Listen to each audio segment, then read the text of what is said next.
The building came down at 6:47 in the morning, and Talia Renner felt it in her teeth before she heard it. She was 2 blocks away, walking to the community clinic in her blue scrubs, a paper coffee cup in her left hand, and a granola bar she had never gotten around to eating, still tucked in her breast pocket. The deep subsonic thud rolled up through the concrete sidewalk, through the worn soles of her sneakers, up through her legs, and she stopped walking before her conscious mind even registered that the ground was shaking. The coffee hit the sidewalk. She didn't notice. The Meredith Arms was a 6-story residential building, concrete frame construction, built in 1971, the kind of building that engineers politely describe as pre-code and nervously describe as liquefiable under seismic load. When a 6.1 magnitude quake pushed through the fault line beneath the city at 6:46 a.m., the ground moved only 6 inches, but 6 inches was enough. The soft sediment underlying the eastern district amplified the ground motion, and the Meredith Arms, all 400,000 square feet of it, all 83 residential units, the laundromat on the ground floor, the dentist's office on the second, folded inward from the 3rd floor up and pancaked down onto itself in under 9 seconds. Talia was already running before the dust cloud reached her. She had a specific way of running, not the panicked sprint of a bystander, not the cautious jog of someone trying to look useful without getting close. She ran the way she had run across a fire-scorched hillside in the Helmand province, when a Humvee had rolled 100 meters ahead of her patrol and she had been the only medical asset within 2 kilometers, arms pumping efficiently, eyes scanning forward, reading the terrain, cataloging obstacles, already triaging the scene before she arrived. Her brain was doing the same now, automatically. Heavy particulate in the air, respiratory hazard, structure partially standing on the north face, significant collapse on the south and east. She could hear screaming, already thin and desperate through the gray, billowing cloud. She could hear something else, too, a low-frequency moan from the debris field, the sound of stressed rebar and shifting concrete, the sound of a structure that hadn't finished settling. Secondary collapse. She filed that information without slowing down. She reached the perimeter in under a minute. A police cruiser had already pulled up, the officer standing behind his open door with his radio to his mouth, calling it in. He was young, maybe 25, with the shell-shocked expression of someone who had trained for traffic stops and found himself staring at a war zone. "Ma'am, you need to stay back." He raised a hand without looking at her, his attention still on the smoking debris field. "Fire department is inbound. This scene is not secure." Talia looked at him for exactly 2 seconds. "What's your name?" He blinked, surprised by the calm in her voice. "Officer Pratt." "Okay. Pratt, I'm Talia Renner. I'm a trauma nurse and a former combat medic. I can hear at least 3 survivors in there from where I'm standing. Tell me what you've got." He stared at her. He was looking at blue scrubs and a woman in her mid-30s with her dark hair pulled back in a bun, and whatever authority she was radiating, it was clearly doing battle with his training. "Ma'am, I have orders to hold the perimeter. I'm not asking you to release the perimeter," she said, already moving past him toward the nearest clear path into the debris field. "I'm telling you what I'm going to do. Get your first aid kit out of the cruiser. You're going to be my runner." He stood there with his mouth slightly open. She had already stepped over the first slab. The dust tasted like pulverized concrete and old insulation. Talia pulled her scrub collar up over her nose and mouth as she moved into the debris field, stepping carefully, reading the surface beneath her feet the way a navigator reads water. She kept her weight distributed, tested each slab before loading it fully, listened for the groan of settling material. She had done rubble field triage exactly twice in her life. Once in a training exercise at Camp Pendleton, where the rubble was staged, and the casualties were instructors with moulage and excellent acting. Once in real life, in a compound outside Marja, Afghanistan, after a vehicle-borne IED detonated against a structure housing a MARSOC fire team and 3 Afghan National Army soldiers. The instructors had told her that nothing fully prepares you for the real thing. They were right, both times. But the muscle memory doesn't lie. And Talia's muscle memory had been built by some of the most intense tactical combat casualty care training the Marine Corps offered, supplemented by 3 deployments and more mass casualty incidents than she had ever been willing to count. She heard a woman's voice, first coming from her left, from under a section of collapsed floor, slab propped at a precarious angle by a steel door frame. The voice was saying something in Spanish, repeating it like a prayer. "Hello," Talia called out, keeping her voice level and clear.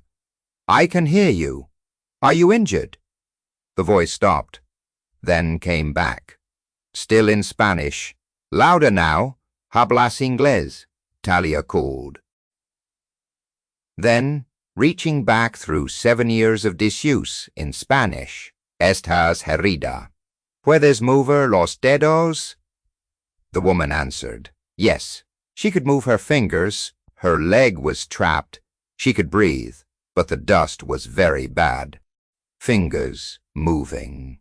Trapped extremity. That was a T3 delayed category, survivable, with monitoring. File her, mark her location, move on. This was the part of triage that the public never understood, and that civilian medical training softened into something gentler than the reality. In a mass casualty event, you do not stop at the first survivor you find. You move through the field, you count, you categorize, and you make the brutal arithmetic work. A living person who is stable enough to wait must wait, because the next person around the corner might have 2 minutes left. Talia moved on. She found the next survivor 12 meters further in, a young man, maybe 19, folded against a partially intact bathroom wall. The ceiling above him had collapsed, but had been caught by the steel rebar mesh protruding from the adjacent slab, creating a rough lean-to of concrete above him. He was conscious, with his right arm pinned under a piece of wall debris she estimated at 80 pounds. His color was off, pale, lips dry, with a rapid, shallow breathing pattern that she clocked immediately. She dropped to one knee beside him. "Look at me," she said. "Can you tell me your name?" "Daniel." His voice was reedy, strained. "Good, Daniel. I'm Talia. I'm going to check you over real fast, and I need you to breathe slowly for me. In through your nose, out through your mouth. Can you do that?" She was already running her hands over him as she talked, starting at his head and moving methodically down. No obvious head trauma beyond a laceration. Pupils equal and reactive. Neck. No tenderness. No deviation. Chest. She pressed her palm flat over his sternum, felt his respiratory effort. Abdomen. Rigid in the left upper quadrant. She noted that carefully. Possible splenic involvement. Pelvis stable. Legs. The left was visibly deformed at the midshaft femur, and the right was pinned. Possible internal abdominal bleeding. Shock in progress. She looked around her. Identified a strip of rebar with its end bent flat, tore a long strip from the cleanest section of her scrub hem, and fashioned a pressure dressing over the femur fracture site. Not ideal, nowhere close to ideal. But a femur fracture left unsupported bleeds into the surrounding tissue. And Daniel was already in compensated shock, his body desperately holding his blood pressure up by constricting his peripheral vessels. She needed to slow the blood loss, and she needed to do it now. "Okay, Daniel, I'm going to leave you for a few minutes. I need you to know, that does not mean I'm leaving you. I'm going to find more people and come back. You are not in immediate danger. Can you repeat that back to me?" He did, shakily. She touched his face once, a brief pressure, and moved on. She found 4 more survivors in the next 8 minutes. An elderly woman on the south face, wedged between 2 floor joists, conscious, but showing signs of crush syndrome she would need to monitor carefully. A middle-aged man who had crawled from an upper floor and was sitting in the debris perimeter with blood streaming from a scalp laceration. Ambulatory. Oriented. Categorized as T3. 2 children, a girl of about 7, and a boy who couldn't have been older than 4, in what had been a second-floor apartment, crying loudly and crawling toward a gap in the debris. Crying loudly. She paused. On that, allowed herself 2 seconds of pure relief. At the sound, children who scream are ventilating adequately. Children who go silent in debris fields are the ones who stop your heart. She was directing Officer Pratt toward the children when the first fire truck rolled up. The incident commander was a barrel-chested man with 20 years on the job, and a look that said he had never in his professional life arrived at a scene to find a woman in scrubs already inside the collapse zone, giving hand signals. "Who authorized you to enter this structure?" he said loud enough to carry. Talia was splinting the boy's forearm, fractured, likely from the fall, with a strip of door frame and a torn piece of curtain. "Nobody," she said. "6 survivors identified. I'll give you a full SI trep in 2 minutes. Can you get me an airway kit and a trauma bag from your rig, Mom? You are standing in an active collapse zone. This is a fire department incident, not your shift. You need to step back behind that perimeter right now." She looked up at him, then, very calmly. "The woman on the south face has a crush injury to her right lower leg. When your team moves that slab to free her, they need to do it with a doctor standing by, or she will go into hyperkalemic arrest from reperfusion syndrome. Tell me you have a medical team rolling, and I will step back with pleasure." Silence. The fire captain's jaw tightened. He looked at his crew, looked at her, looked at the debris field. "I've got 1 paramedic unit staged at the perimeter, 7 minutes out." "Then I will need that airway kit," Talia said, and turned back to the child. The captain stood there for a moment longer, running his own calculation. He was a practical man, ultimately, and what he saw before him was a calm, competent woman in the middle of a disaster scene who clearly knew exactly what she was doing. He didn't have to like it to work with it. He nodded to one of his firefighters. "Get her the bag." She had established a triage sorting area by the time the paramedics arrived, had marked her 6 survivors with colored strips of fabric, red, yellow, or green, and had written on her own arm, in black permanent marker she'd found in her breast pocket, "Blood type unknown, res rate elevated, possible, splenic trauma, Daniel. Crush injury, right lower leg, monitor for hyperkalemia, the woman from the south face." She had also, while doing this, quietly instructed 2 bystanders who had gathered at the perimeter to fill water bottles and start counting people as they came out of the debris field, assigning them a task because occupied bystanders stop panicking and start helping. This was not nursing training. This was not even standard EMT training. This was TCCC, Tactical Combat Casualty Care, overlaid on mass casualty incident management, with the kind of cold situational awareness that comes only from doing it when people are actually dying. The helicopter came in low, dropping beneath the urban canyon of the street, its rotors blowing the debris dust into a horizontal sheet. It wasn't a medevac bird, it was a MH6 little bird, painted dull gray, unmarked, and the people who stepped out of it when it set down in the intersection 200 meters to the north were not wearing any unit insignia that a civilian would recognize. They moved fast.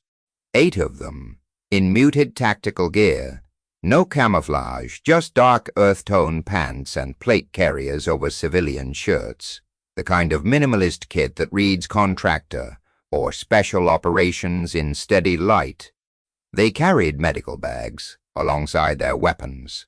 2 of them peeled off toward the structure, immediately moving with the practiced, relaxed urgency of people who had done deliberate urban search and rescue under fire. The team leader reached Talia's triage station in under 3 minutes. He was compact, maybe 5'10", with the kind of physique that comes from functional training rather than aesthetics, wide shoulders. He had a beard, sandy brown, and pale gray eyes that swept the casualty collection point with a single sharp pass before settling on her. "Who is running this CCP?" he said. "I am," Talia said, without looking up from the tourniquet she was checking on Daniel's right arm. "Your special operations. Search and rescue, not direct action, based on the medical bags. Do you have a trauma surgeon with you?" "Then, negative. We've got 2 18 Deltas and a PJ. Who are you?" "Talia Renner, Trauma RN, former 0621 attached to MARSOC, 3 tours. The immediates are Daniel Vasquez femur, fracture with possible splenic hematoma, and Esperanza Rojas, crush injury, right lower leg, reperfusion risk on extraction. Your PJ needs to hear the SI trap on Esperanza before that slab comes off her leg." Another pause, this one slightly longer. "Say again your former." "M-O-0621. Field radio operator, but I was attached to the recon element as a fleet hospital corpsman, cross-trained through FMTB and SOC. CM, I worked with 1st Raider Battalion. Not dramatically, he wasn't a man who did dramatic facial expressions, but something in it recalibrated, the way a scope recalibrates to focus. "What was your CO?" he said. This was a challenge. She recognized it. Lieutenant Colonel Haskell, then Major Briggs, when Haskell rotated. My team sergeant was Gunnery Sergeant Mark Delacroix, known as Del. My call sign was Foxhound. "Do you want my service number, or can we move on, because I have 2 critical casualties and a potential secondary collapse in sector?" "Charlie." The team leader stared at her for 2 full seconds. Then he turned to the 2 operators behind him. "You heard her. She's running the CCP. Webb Morales. Fall in under her direction. Do what she says." He turned back to Talia. "My name is Sergeant Major Carver. What do you need?" And just like that, the dynamic on the ground shifted. Talia had spent the last 40 minutes running on instinct and improvisation. Alone, except for Officer Pratt and a reluctant fire department. She now had 8 Special Operations soldiers, 2 of whom were 18 Delta Special Forces medical sergeants, with more field medicine experience between them than most emergency rooms, and 1 PJ pararescueman who had done more combat casualty care than she wanted to think about. She used them. The PJ, a lean Hispanic man named Torres, whose wrists were tattooed in a way that suggested a long and complicated personal history, went directly to Esperanza Rojas with a complete trauma kit. Talia walked him through it as they moved. Bicarbonate in the drip to buffer the potassium load when reperfusion hit. Calcium gluconate ready in a second IV to protect the cardiac membrane, the specific location and estimated weight of the slab, and the rebar configuration that would determine the safest extraction vector. Torres was good, excellent actually. He listened without interrupting and asked exactly 2 questions, both of which were the right questions. The 18 deltas, Webb and Morales. Webb was broad and quiet, moving with the economical precision of someone who had set countless IVs in the back of a vehicle at night, with one hand on a weapon. He had a large bore line in Daniel's arm in under 90 seconds, and was running a fluid bolus before Talia had finished explaining the splenic concern. Morales spoke fluent Spanish and was already talking the elderly woman through what was happening, his voice low and steady, which was, Talia had learned years ago, worth more than most medications. A patient who understands what is happening to them produces less cortisol, fights the medic less, and tolerates pain better. Morales knew this. He didn't need to be told. The remaining operators cycled into the debris field under the fire department's direction, locating the 2 remaining people Talia had flagged, and beginning systematic extraction with the structural awareness of people who had done direct action raids in collapsed buildings. Sergeant Major Carver appeared at her elbow. You want the children transported first or staged for the second wave? First wave, she said. The girl has a distal forearm fracture that's clean, nothing worrying. The boy's is similar. They're both hemodynamically stable. But pediatric patients decompensate faster, and parents are going to be arriving at that perimeter within minutes. I want them out and ID'd before we have family members trying to breach the scene. Carver nodded. Agreed. I'll have Hernandez and Kim take them out. Tell them to document any behavioral changes en route. Head injury in pediatric patients is non-obvious, and both of them took a fall. Any vomiting, unusual drowsiness, or pupil asymmetry, I want them diverted to a trauma center, rather than the nearest ER. Understood. 2 minutes later, 2 of his operators were walking carefully through the debris field, with the children, the girl on a piggyback, the boy cradled carefully against a plate carrier, in a position that protected his injured arm, both operators moving with a gentleness that felt incongruous with everything else about them. Talia watched for exactly the 2 seconds she could spare. She had always believed that the best operators were defined not by their capacity for violence, but by their capacity for control. The discipline to be gentle when the situation required it. She had seen it in the raider teams she'd worked with in Afghanistan and Mali. Men who could kick a door down at 3 in the morning and 20 minutes later were sitting cross-legged in the dirt, handing out granola bars to the kids they'd just terrified, speaking slowly in broken Dari, patient and calm. She turned back to Daniel. His blood pressure was coming up. Webb's fluid bolus was working, buying time. The femur splint was holding. His abdomen was still rigid and she still didn't like it, but he was talking, coherent, tracking, and that was a meaningful indicator. Daniel, she said, how's your pain on a scale of 1 to 10? 8, he said, then with a kind of grim teenage pride. 7. I'm going to have Webb give you something for the pain. It will make you feel a lot better, and a little floaty. I need you to tell me. If anything changes, if it gets hard to breathe, if you feel very hot, suddenly, if you feel like you're going to pass out, anything different, you call out, okay? Okay, he paused. I was, she said. You seem very calm for this, he said. She looked at him and allowed herself a small, brief smile. You should see me when a patient comes in without a chart. He actually laughed, a short, startled sound that broke into a cough. Even through the cough, His color was better. Laughter uses the diaphragm. Good respiratory effort. She made a note. The problem with Esperanza Rojas announced itself at 7:24 a.m., 37 minutes after the initial collapse, in the form of a strangled shout from Torres deep in the south sector of the debris field. Talia was already moving before she processed the specific words.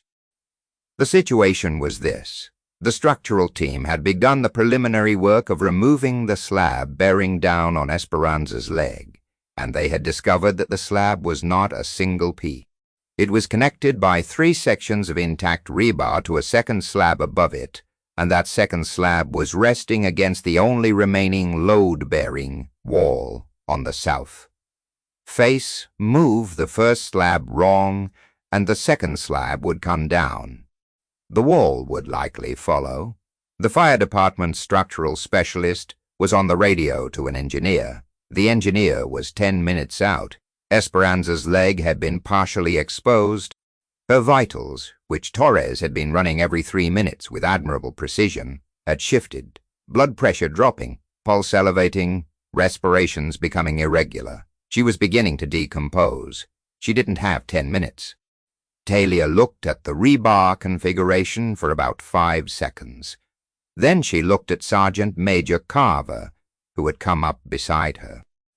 "I need your 2 strongest operators here, here, and here," she said, pointing at 3 specific positions on the slab. "I need them to maintain upward pressure, not lifting, just holding, while Torres and I manage the extraction. We're not moving the slab, we're creating a 1/2-inch clearance to rotate her ankle and free the foot." Carver looked at the slab, looked at the wall above. "If that load shifts, the load will shift 3 inches to the right, not down, if the upward pressure is maintained at those 3 points. I ran structural engineering for 6 months, attached to a combat engineering detachment in Helmand. I know load distribution." She met his eyes. "She has 4 minutes before she loses the leg and probably 6 before she goes into cardiac arrest. The engineer is 10 minutes out."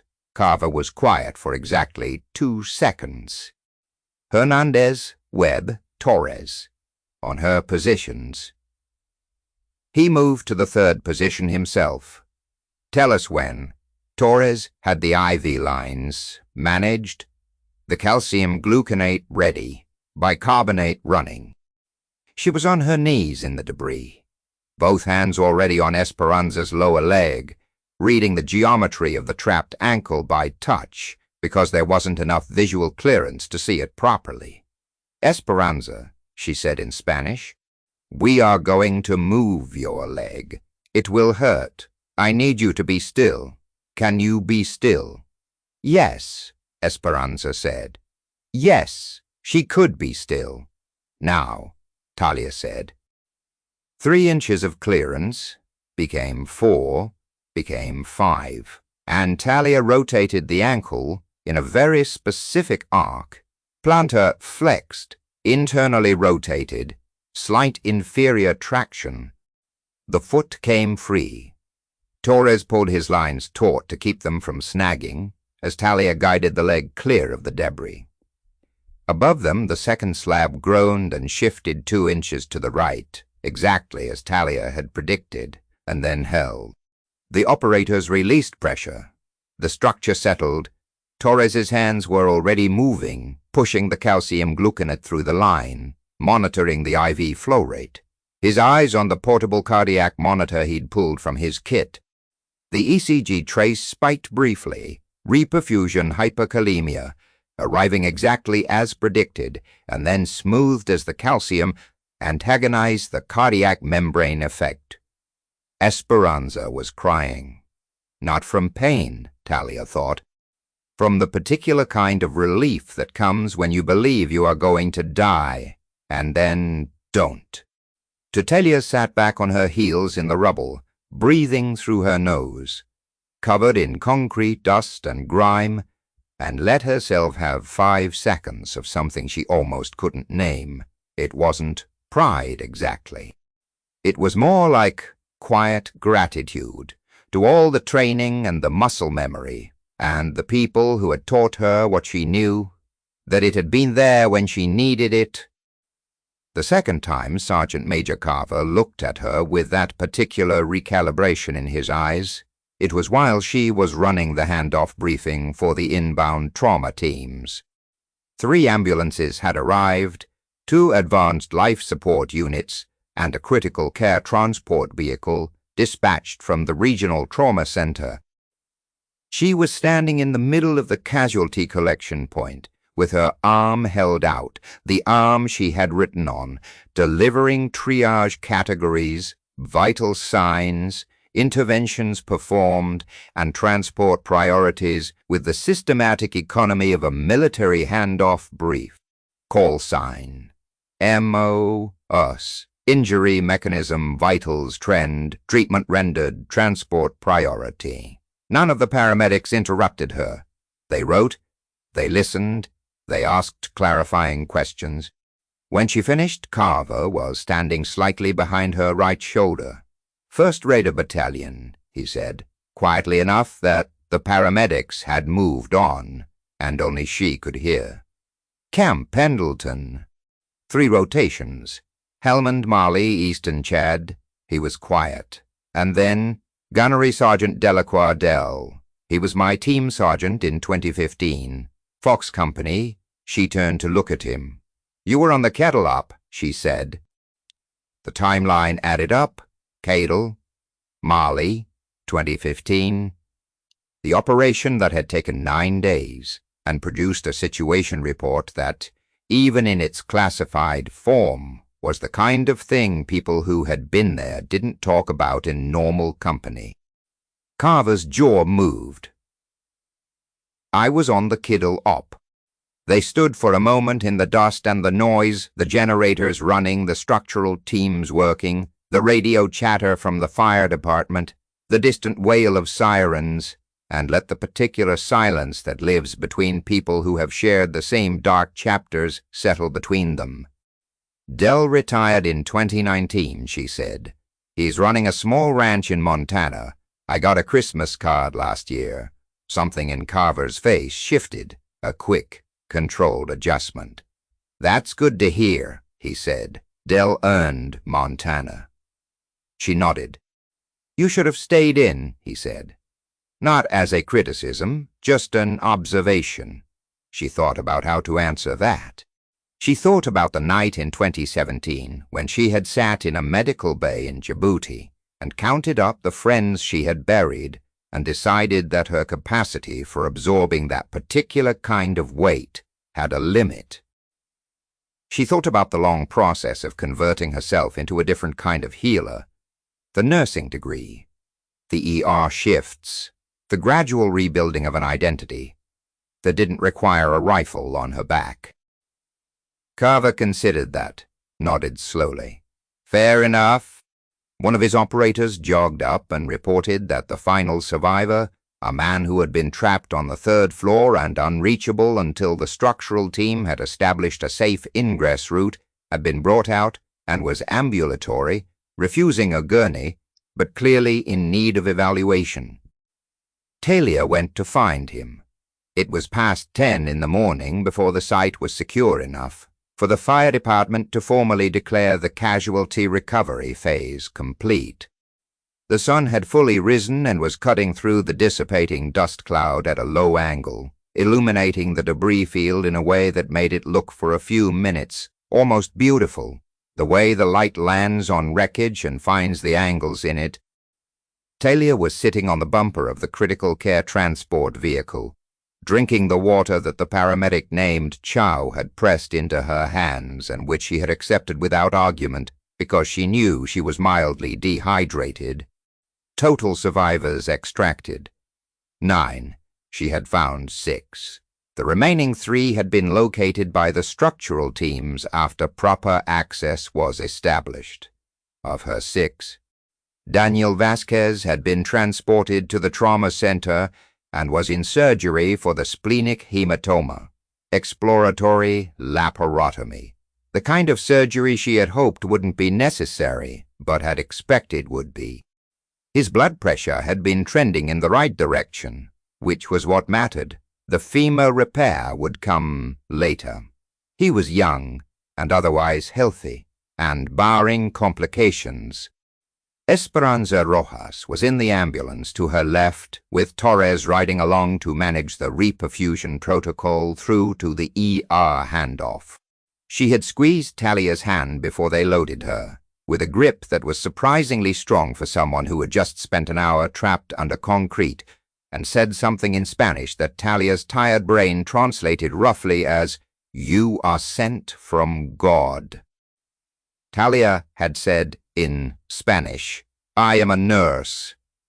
God is currently on a different street." Esperanza had laughed. It was a good sound. Officer Pratt appeared at her elbow, looking considerably less shell-shocked than he had at 6:50 a.m. He had been running equipment, communicating triage tags, and managing the casualty flow at the perimeter for 3 hours, and something in his bearing had changed. He was still young, still slightly wide-eyed, but there was something more settled in the way he was standing. "They want a statement," he said. "From you, for the incident report. I'll give them one." He nodded and moved away. She stared at the debris field for a moment. She thought about a question she had been asked years ago by a therapist she had seen briefly after the Mali deployment, a kind woman who had tried very hard to understand something that was not quite translatable into civilian vocabulary. The therapist had asked her what she found in the work, not what it took from her, not what it cost. What she found. Talia had struggled with it at the time. The honest answer was something she hadn't had the language for yet. She had it now. She found that she was exactly who she was supposed to be.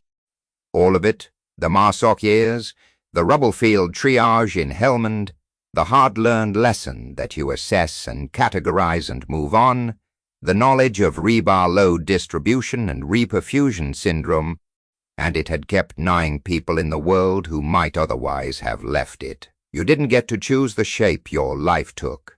You got to choose what you did with the shape it gave you.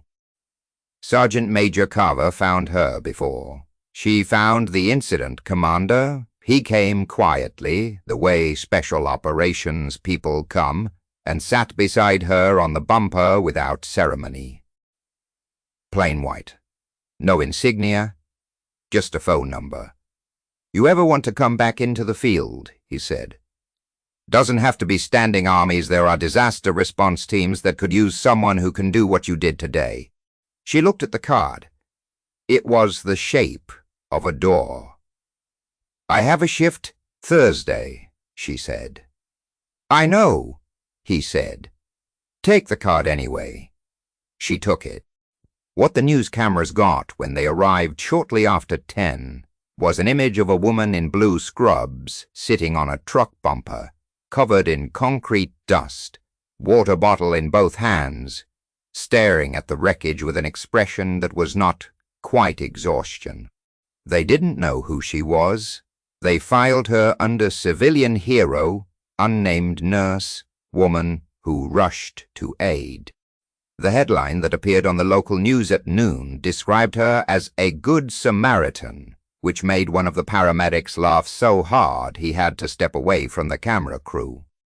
What the cameras didn't get was the conversation that happened while the last transport was loading. Formed up loosely at the edge of the casualty collection point, and without any discussion or instruction, came to something close to attention as Talia walked past. Not a salute, nothing formal. Just a shift in posture, a collective, quiet acknowledgement from people who understood exactly what they had watched happen, and who understood because they had trained with the same people in the same hard places. Talia noticed it. She stopped for a moment, looked at them. Carver caught her eye and gave her a single nod. She nodded back.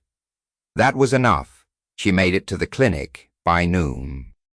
4 hours late, covered in dust, She had cleaned as best she could in a gas station bathroom 2 blocks from the site, her scrubs still showing the grey ghost of the debris field, even after she'd done her best with paper towels and hand soap. Her supervisor, a man named Okonkwo, who had been running the clinic for 12 years, and who had seen more of the city's hard stories than most people would ever know, looked at her when she came through the door and said nothing for a long moment. Then he said, "Meredith Arms, yeah," she said. "How many?" "9 out," she said. "All expected to survive." He looked at her scrubs, looked at her face, did the kind of assessment that a person does when they are deciding whether someone is fit to continue working, and reached a conclusion. "I'll move your first 2 appointments to this afternoon," he said. "Take an hour, eat something." She wanted to argue. She didn't. She went to the break room, sat down with a granola bar she'd been carrying all morning, and ate it in silence. 9 people, all expected to survive. She thought about Esperanza, who would walk again. About Daniel, who was in surgery right now with a team of people working to keep him in the world. About the 2 kids, the girl with the forearm fracture and the boy with his arm cradled against a plate carrier, who would probably grow up not remembering the specifics of this morning, and maybe someday it would be processed into something they could name. She thought about the Marine Raider team and the way Carver's operators had moved when she gave direction, not grudgingly, not with the particular reluctance that men who are used to command sometimes have when the direction comes from someone they didn't expect, but with the clean, immediate responsiveness of professionals recognizing competence. She had been a corpsman, attached to MARSOC. She had been, in the vocabulary of the Marine Corps, a naval officer's hospital corpsman assigned as the primary medical asset for a force reconnaissance and direct action element, the most intense operational environment the Navy's medical corps could place a corpsman in. She had kept those men alive in places that didn't exist on public maps, in situations that didn't appear in public records. She knew what they were capable of, and they knew what she was capable of. And when Carver had said, "Fall in under her direction," it was not an act of charity or accommodation, it was a recognition. She had not stepped aside because the calculation of a mass casualty incident did not leave room for deference to authority that was not currently doing the work. And when the people arrived who could do the work, when the raiders landed and sorted themselves out and looked at the scene, they had arrived at the same conclusion she had. In a disaster zone, you take orders from whoever knows what they're doing. And Talia Renner, trauma nurse, former MARSOC corpsman, woman who could read rebar load distribution and manage reperfusion syndrome, and calm a terrified 23-year-old with a femur fracture in the same 30-second window, knew exactly what she was doing. She had known for a long time. She just hadn't always known where to put it. The granola bar was stale. She ate it anyway. Okonkwo knocked on the break room door at the 45-minute mark, which was close enough to an hour that she accepted it, and she spent the next 5 minutes washing her hands and face at the break room sink. She thought about the training, all of it. Not just the formal courses, though there had been plenty of those. FMTB, Field Medical Training Battalion at Camp Pendleton, where she had learned to keep people alive in the first place. SOCM, Special Operations Combat Medic course, which had been 9 months of the most concentrated medical education she had ever experienced, taught by people who had field-tested every procedure they taught. The subsequent deployments, where the procedures had been tested again in conditions no simulation could replicate. She thought about Master Sergeant Okonkwo, her field surgery mentor, not the clinic director, a different man with the same name, a coincidence she had never quite stopped finding odd. Who had told her during the Mali deployment that the hardest skill in medicine was not the technical one. The hardest skill was the ability to do a rapid, accurate assessment while your body was screaming threat signals at you, and to act on the assessment rather than on the fear. To override the amygdala with the prefrontal cortex, in the language of her nursing school textbooks, or in the language of her MARSOC team sergeant, keep your head in the right place or someone dies. She had spent years building that skill. It had cost things she didn't talk about in casual conversation. The cost was real. She had no interest in pretending otherwise. But the cost had produced something. Today, it had produced 9 people coming out of a collapsed building rather than not coming out. That was the transaction. She had made it knowingly a long time ago when she signed her name on the papers and stepped onto the yellow footprints at boot camp. She had continued making it through every training evolution and every deployment and every night shift when the trauma bay called her back to the part of herself she had tried to put away. That was the other thing the morning had given her, alongside the card with the phone number on it and the quiet nod from a special operations sergeant major who had been at Kidal. She had stopped having to decide whether she was a nurse or a combat medic, whether she was the soft-spoken woman in oversized scrubs or the person who drove a 14-gauge needle into a chest in the dark without hesitation. She had always been both. The scrubs were part of it, and so was the plate carrier she no longer wore. The hospital corridor was part of it, and so was the debris field. The 9 people alive this afternoon were part of it, the same as the team members she had kept alive in the places that didn't appear on maps. Okonkwo knocked again. 2 quick raps. "I'm ready," she said. She dried her hands. She straightened her collar. She walked out of the break room and back toward the work, and the work was waiting for her, as it always was, as it always would be, with all its demands and its rewards and its constant, inexhaustible need. The card was in her left breast pocket. She thought about it twice during the afternoon clinic, once during a blood pressure check on a 68-year-old patient named Mr. Fortunato, who had been coming to the clinic for years and who asked her very politely why she looked like she'd been through a hurricane, and once during a pediatric well-child visit where the 3-year-old patient, in the inexplicable manner of 3-year-olds. Both times she thought about the card, she thought, Thursday. She had a shift. Thursday she also thought, both times, about what the disaster response team Kava had mentioned would look like. Not the military structure. She knew that structure and had no particular desire to return to it, but the work itself.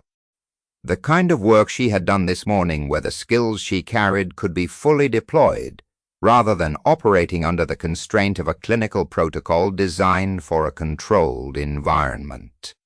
UAZAR, Urban Search and Rescue. DMAT, Disaster Medical Assistance. Teams, she knew about them. In the abstract, she had in the years since she left the Marine Corps thought about them occasionally and set the thought aside because she had been building something here, in this clinic, in the community, and she hadn't wanted to sacrifice the continuity of it. But Carver's card suggested a version of things where you didn't have to choose, where Thursday was still Thursday. She would think about it. She was good at thinking about things at the appropriate time, rather than in the middle of a blood pressure check. At 6 in the evening, when the clinic's last patient had been seen, and the lights were being shut off and Okonkwo was locking the medication cabinet with the particular deliberateness of someone who had been doing it for 12 years, she walked to the bus stop 2 blocks from the clinic. She sat on the bench. The city was doing what cities do in the evening, moving, settling, The particular shift from working hours to something else. The quality of light changing and the pedestrian traffic changing, with it, people moving toward their homes. Across the intersection, visible between two buildings, she could see the edge of the Meredith Arms site, the emergency lights still active, the site marked with temporary fencing now, a pair of fire department vehicles still in the street. The building was not there anymore, or most of it wasn't. What remained was the kind of thing that would take months to clear and years to rebuild. 9 people were alive who might not have been. The bus came. 3 weeks later, her phone rang with a number she didn't recognize. She was at the nurse's station in the clinic, in the quiet mid-morning hour, between the early rush and the afternoon appointments, drinking the coffee that was still too hot and eating the granola bar she had remembered to pack this time. And the phone buzzed on the desk beside her, and she picked it up without looking at the number because she was looking at a chart. "Renner," she said, a pause. Then a woman's voice, businesslike but not unfriendly. "Renner. My name is Dr. Serena Marsh. I'm the Medical Director for Federal Emergency Management's Region 9 Disaster Medical Assistance Team. You were referred to us by Sergeant Major Carver, United States Marine Corps." Talia set the granola bar down. "We've reviewed your service record," Dr. Marsh continued. "Your nursing credentials, your certifications, and the incident report from the Meredith Arms collapse 3 weeks ago. We'd like to speak with you about a position on the DMAT as a trauma team leader." Talia was quiet for a moment. She thought about Thursday. She thought about 9 survivors. She thought about Carver's operators coming to something close to attention as she walked past. She thought about the card, which was still in her breast pocket. She had moved it from the debris field scrubs to her regular ones, and from there to a spot that had, over 3 weeks, become something like a habit. "What does the schedule look like?" she said. "Primarily on call for declared federal disasters," Dr. Marsh said, "with training exercises quarterly. We work with civilian employers to manage availability." Talia thought about Okonkwo, who had given her 45 minutes to eat a stale granola bar after she came in from a disaster scene. She thought he would be reasonable about this. "I'm interested," she said. She sent Carver a message that evening. Just 4 words. "I made the call." His reply came back in under a minute, which suggested he had been waiting for it, though she suspected he would have waited as long as necessary. It said, "About time, Foxhound." She sat with that for a moment. Foxhound. The call sign she had carried in Helmand and Mali and the other places. The name that had been attached to her on 3 deployments, that had appeared in 100 radio transmissions and field reports and after-action reviews. She hadn't heard it in 8 years. It fit differently now. Not the weight of the past, or not only that, it fit like the recognition of something that had always been there, that hadn't gone anywhere, that had been showing up in trauma bays and debris fields and quiet clinic mornings for 8 years, while she rebuilt herself into the shape she needed to be. She was Talia Renner. She was a trauma nurse. She was a former MARSOC corpsman. She was a woman who could read rebar load distribution and talk down a frightened child and manage a crush syndrome extraction simultaneously, and have the situational awareness left over to know which paramedic needed the information. She was the person who had told Sergeant Major Carver exactly what needed to happen and why. In a collapsed building at 7:15 in the morning, covered in dust, with 9 people alive, because of the particular and irreplaceable shape of everything she was, the Meredith Arms rebuilding would take years. Some of the families who had lived there had already reached out to the community clinic. She had seen 2 of them in the weeks since. Esperanza Rojas had come in for a follow-up on the crush injury, walking on crutches, but walking, and she had brought her daughter to translate, and a homemade cake wrapped in aluminum foil that had been received with the solemnity appropriate to the gesture. Daniel Vasquez had sent a card. She had it on her refrigerator. It said, "Thank you from the bottom of my stitched-up spleen." She appreciated the specificity. The world moves on. After a disaster, you move on with it, carrying what it gave you. The new knowledge, the sharpened skill, the particular gratitude that only arrives when you understand how close the alternative was. You carry the people you pulled out of the rubble in the same way you carry all of it, the deployments and the training and the choices that built the person who was there at the right moment with the right skills. And sometimes, when the phone rings or the ground shakes or a building comes down 2 blocks away, you put down your coffee and you run toward it, because you know what you're capable of, because someone taught you long ago to keep your head in the right place, and because somewhere in the debris field there is always someone who needs exactly the person you are. Talia Renner knew that now, in a way she hadn't always known it. She suspected she would keep knowing it for a long time. That was enough. That was in the end more than enough. If this story gave you chills, if you felt the weight of what it means to carry hard-won skills into the moments that need them most, hit the like button and tell us in the comments which scene got to you. There are real people in this world who trained for years in the dark so they could show up in moments like this. Subscribe and stay with us. We tell their stories every week, and we're just getting started.